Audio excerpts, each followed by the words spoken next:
Okay guys, Assalamualaikum dan kembali lagi ke YouTube channel Teku. So ini adalah video pertama yang aku shoot selepas Hari Raya. So aku nak ucapkan selamat Hari Raya Aidilfitri. Rayakan sebulan kan. Anyway, kali ni aku nak share kepada korang telefon terbaru dari jenama Poco. Kalau sebelum ni aku dah kongsikan Poco X8 versi Pro. Kali ni kat tangan aku ada versi abang sulung dia, iaitu Poco X8 Pro Max. Yes, geng-geng Xiaomi, geng-geng Poco dah tiru nama-nama iPhone lah. Bermula daripada Xiaomi 17 Pro Max. Dan ini Poco X8 Pro Max. Jom kita tengok apa yang dapat dalam kotak. Dan macam biasa, kita nak tengok specs dia dan kita nak buat sedikit, boleh kata comparison sikit dengan versi Pro ni. Tengok yang mana satu yang lagi best dan juga mana satu yang lebih berbaloi. Let's go.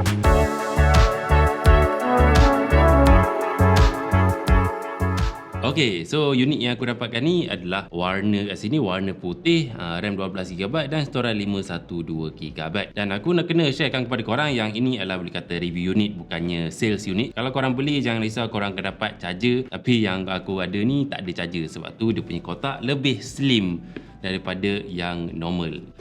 Timpin tool, dapat punya kabel USB Type A, Type C, dokumen dia, dan juga dia punya casing hitam lembek punya. Dan ini adalah telefon dia guys.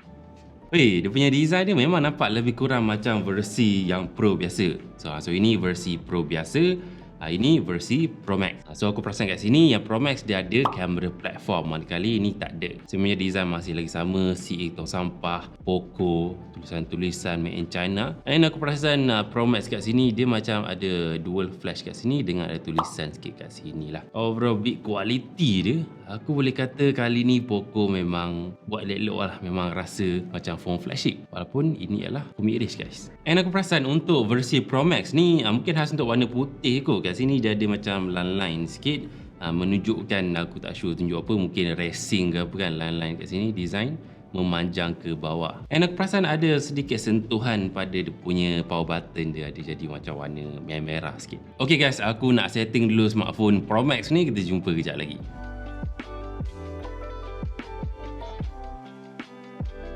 Okay, macam aku cakap tadi, design siri kali ni memang dapat rasa dia lebih flagship lah. Korang boleh tengok kat sini dia punya finishing metal frame dia, curve edges dia, memang dapat rasa macam pegang phone flagship lah. Tak boleh nafikan bab tu, memang nampak. Dan nampak lebih mahal lah. Cuma aku perasan mungkin aku boleh kata DNA Poco yang selalu mencuba design pelik-pelik, design unik-unik tu macam dah tak ada lah. Sebab design dia sekarang nampak lebih kepada mainstream punya design. Semuanya follow iPhone juga. Nak cakap sikit dari segi dia punya size dia. Yes, Pro Max dia lebih besar and compare kepada yang Pro biasa, ini boleh rasa a bit compact lah. Size screen yang Pro biasa 6.59 inci, yang Pro Max ni 6.83 inci, setanding dengan level-level phone flagship semua. Aku ada kat sini iPhone ni 6.9 inci dan korang boleh tengok size dia memang hampir sama besar. Kalau aku nak sentuh dari segi dia punya berat dan kenipisan, actually yang versi Pro Max ni dia lebih nipis sikit daripada versi yang Pro 8.2mm, yang Pro 8.4mm. Tetapi telefon besar ni of course lebih berat lah, 218 gram tak silap aku.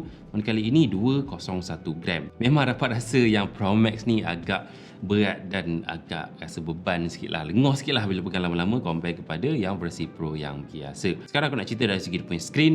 Aku boleh kata screen kedua-dua ni memang antara terbaik dalam segmen dia. So masih lagi screen AMOLED 120Hz, 12 bit color, 68 bilion warna boleh dihasilkan, memang lawa. Dan juga dia punya bezel kedua-dua, tak kisah Pro ke Pro Max ke, memang nipis je. Dan juga screen dia jangan risaulah, dua-dua support Dolby Vision, HDR10+, memang cukup sedap untuk korang guna.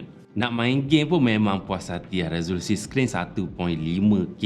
Dan bercakap pasal dia punya screen, of course sama juga macam versi yang Pro Max pun ada dual stereo speaker, dua speaker, satu atas, satu bahagian bawah. Cuma aku perasan untuk bahagian atas yang Pro Max ni, kita boleh tengok yang dia separate, dia letak kat sini, bukan macam Pro. Pro dia punya speaker bukan atas ni, tapi dekat bahagian atas ni lah. So mungkin bunyi dia tak se-clear yang ada kat atas ni.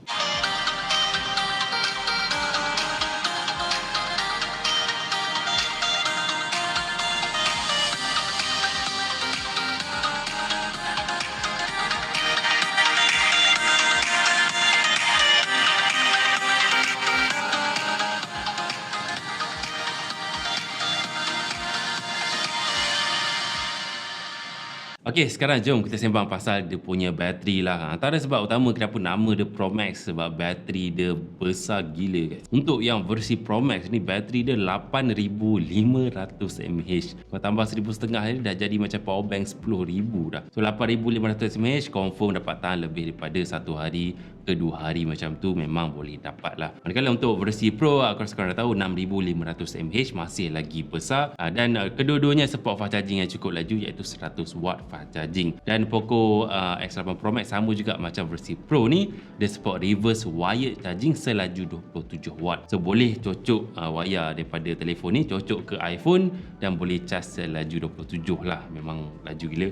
Dan kalau aku nak cakap dari segi punya charging time dia, untuk yang versi Pro ni 6500 mAh, dia perlukan masa boleh kata hampir 1 jam untuk penuh. Manakala untuk yang Pro Max ni dia tak beritahu berapa charging time, tapi aku suspect 1 jam lebih sikit lah baru penuh. Okey, satu lagi sebab kenapa ini nama dia Pro Max, abang sulung dia adalah disebabkan dia datang dengan chipset yang lebih powerful daripada versi yang Pro. So telefon ni dia menggunakan chipset MediaTek Dimensity 9500S, chipset yang boleh kata cukup powerful, 3 nanometer dan prestasi dia level flagship guys. Antutu score katanya boleh dapat sampai 3 juta. Dan ini aku letakkan screenshot Antutu score untuk kedua-dua telefon.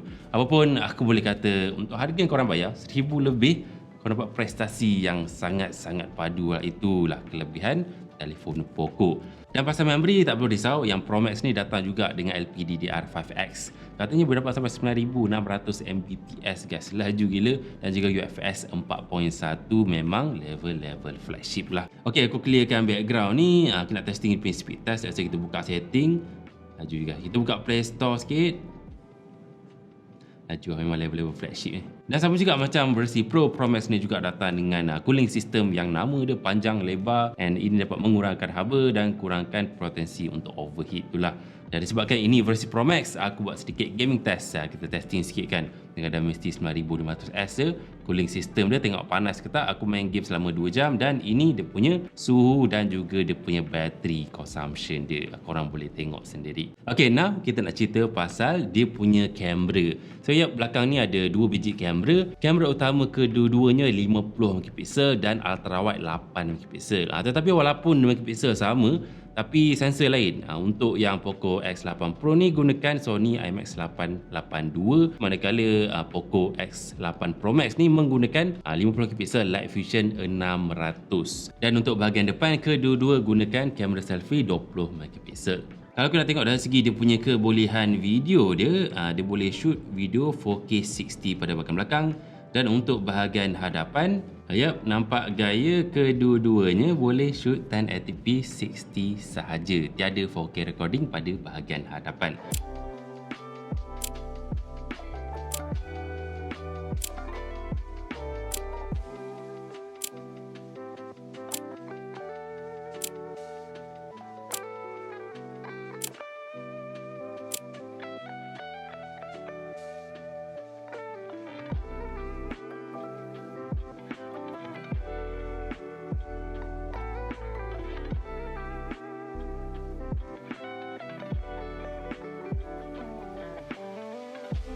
Okey, ini sampel video 1080p 60 Poco X8 Pro Max.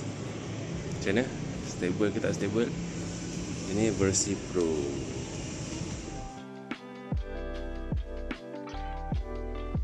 Dan akhir sekali of course pasal punya software. Kedua-dua telefon ni menggunakan software Xiaomi yang terbaru, Xiaomi Pop S3 atas Android 16. Macam biasalah design control center dia macam ni. Dia lebih kepada interconnectivity yang tak ada peranti-peranti dia, termasuk kereta dia guys. Dan juga dia ada macam-macam ciri AI lah, Hyper AI nama dia. Dan macam biasalah software Android terkini ni memang dia akan support ala-ala ciri dari Island iPhone lah. Boleh control kat sini dan sebagainya. Let's say kita buka timer kan. Buka timer sikit. Clock. Timer 5 minit. Faham? Dia campak kat situ guys. Boleh pilih. Ni ke, nak ni ke. Okey, untuk ciri-ciri lain, kedua telefon ni support ciri kelas air IP69K yang terbaik. So, boleh rendam dalam air dan masih lagi elok. Dan dari segi connectivity, yang Pro Max ni support sampai Wi-Fi 7, Pro biasa Wi-Fi 6. Kedua-duanya support Bluetooth 6.0, NFC dan juga 5G. Dan juga lagi satu, aku perasan yang Pro Max ni, dia support eSIM. So, korang boleh guna eSIM, manakala yang Pro dia tak support eSIM. Kedua telefon ni dia support sensor cap jari dalam skrin untuk unlock telefon.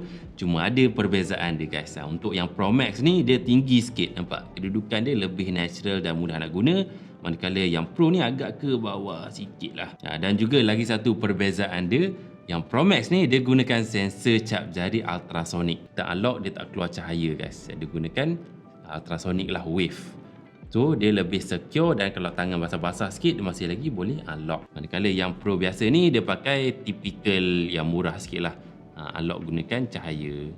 So guys, itu saja boleh kata short review dan unboxing untuk Poco X8 Pro Max, dan aku ada comparekan sikit dengan versi Pro. So harga berapa? Harga dia kedua-duanya memang berpatutan, harga 1000 lebih. Serendah 1699 untuk versi Pro Max dan juga serendah 1299 untuk versi Pro. Dan Pro Max ni aku perasan aku tengok Shopee dia boleh dapat extra discount lagi. Dia punya official store dapat sampai serendah 1498 macam tu. 1500 kau dapat prestasi yang padu gila, bateri besar gila, skrin lawa dan kamera yang not bad lah. Okey lah dengan harga dia kan. So macam mana? Komen sikit pendapat korang. Kalau korang ada duit 1500 macam tu, nak angkut Pro Max ke jimat duit sikit angkut yang Pro biasa dah cukup? Aku rasa kalau korang ada duit lebih, just go for Pro Max lah. Banyak upgrade yang lebih best compare kepada Pro. Apapun itu saja, komen sikit pendapat korang, like video kalau korang suka, dan subscribe YouTube channel aku kalau video ni membantu korang.